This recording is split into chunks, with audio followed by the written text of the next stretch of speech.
Guys, welcome to success by Shikha my official YouTube channel. और मैं हूं शिखा।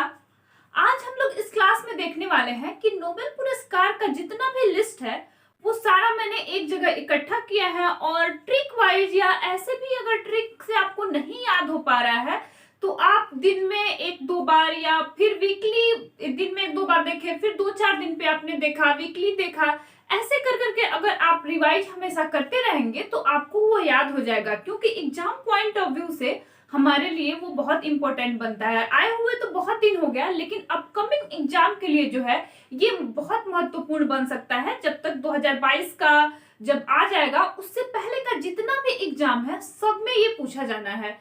तो चलिए फिर स्टार्ट करते हैं। और जितना भी मेरा पुराना वीडियो है उसको भी आप लोग जरूर देखिएगा, और अगर अच्छा लगे तो फिर चैनल को लाइक शेयर सब्सक्राइब भी जरूर कर लीजिएगा।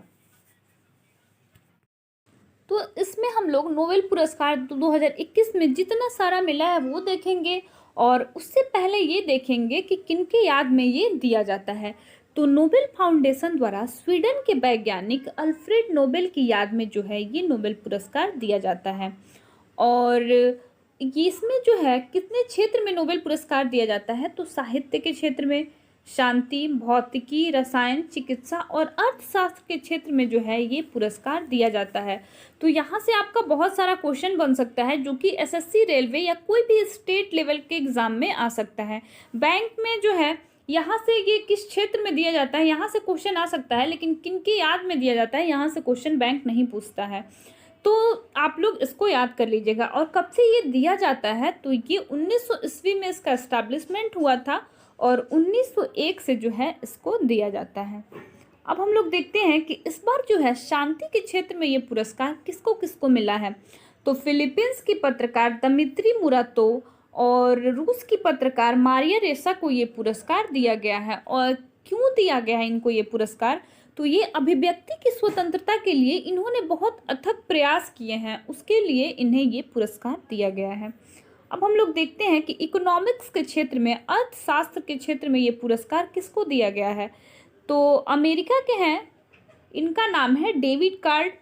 जोशुआ डी एंग्रिट ये भी अमेरिका के रहने वाले हैं, और गुइडो डब्ल्यू इम्बेंस ये भी अमेरिका के रहने वाले हैं। इनको ये पुरस्कार मिला है। तो आप इन लोगों का नाम भूल सकते हैं, तो एग्जाम में आप ट्रिक कैसे करेंगे, इसके लिए मैंने कुछ ट्रिक बनाया है, उससे आप इसको याद रख सकते हैं। तो देखिए, जो भी इकोनॉमिकर देखते होंगे कि इकोनॉमी रूप से जो है फाइनेंशियल कंडीशन बहुत उसका सही रहता है, तो उसके पास दो चार कार्ड जरूर रहते हैं, डेबिट कार्ड, क्रेडिट कार्ड। तो यहाँ से आप याद रख सकते हैं डेबिट कार्ड। और आपके पास बहुत पैसा है तो आप बहुत खुश भी रहते हैं, तो इससे आप याद रख सकते हैं बहुत जोश में रहता है इंसान। तो फिर ये याद रख सकते हैं कि जोशुआ डी एंग्रिट, और बहुत पैसा रहेगा, बहुत जोश रहेगा, इधर उधर घूमेंगे आप, फिर कभी शॉपिंग करने जाएंगे। तो एक जो दिल्ली में मॉल है इसका नाम है एम्बियंस, तो आप जो है दिल्ली घूमने एम्बियंस मॉल में चले जाएंगे। तो यहाँ से बस मेरा ये इंटेंशन है कि आपको ये याद हो जाए और एग्ज़ाम में आप अच्छा करके आ जाएं। अब हम लोग देखते हैं कि नेक्स्ट क्या है। तो हमारा अगला है कि साहित्य के क्षेत्र में ये पुरस्कार किसको दिया गया है।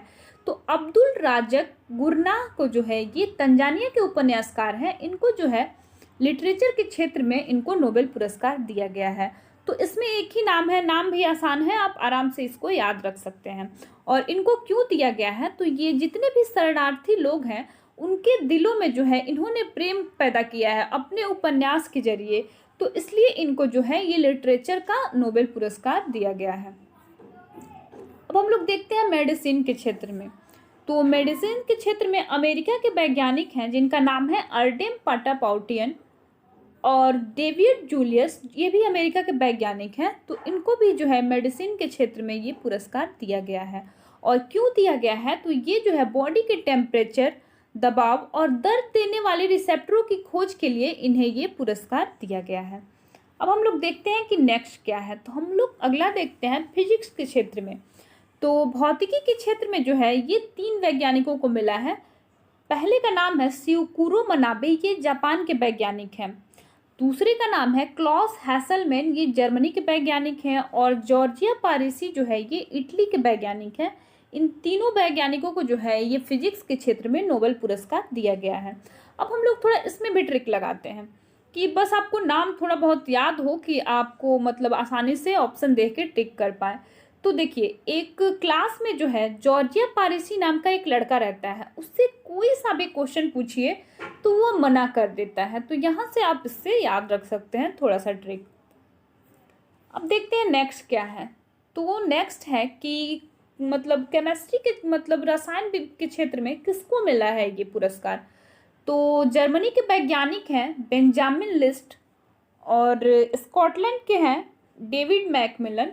तो इन दोनों को जो है ये केमिस्ट्री के क्षेत्र में मिला है। तो केमिस्ट्री से आप उसमें बेंजीन बॉन्ड, अगर थोड़ा बहुत भी आप केमिस्ट्री पढ़े होंगे तो आपको बेंजीन बॉन्ड याद होगा। तो बेंजामिन लिस्ट, ये केमिस्ट्री से आप बेंजामिन लिस्ट का नाम याद रख सकते हैं। और बेंजीन बॉन्ड इतना तगड़ा होता था कि उसको तोड़ना आसान नहीं होता था। मतलब अगर किसी की बॉन्डिंग अच्छी होती है तो लोग बोलते हैं बेंजीन बॉन्ड। तो इससे आप याद रख सकते हैं कि बेंजीन बॉन्ड का जो है मिलन इतना तगड़ा होता है कि वो टूट नहीं सकता है। तो बेंजामिन और डेविड मैकमिलन, इससे आप याद रख सकते हैं।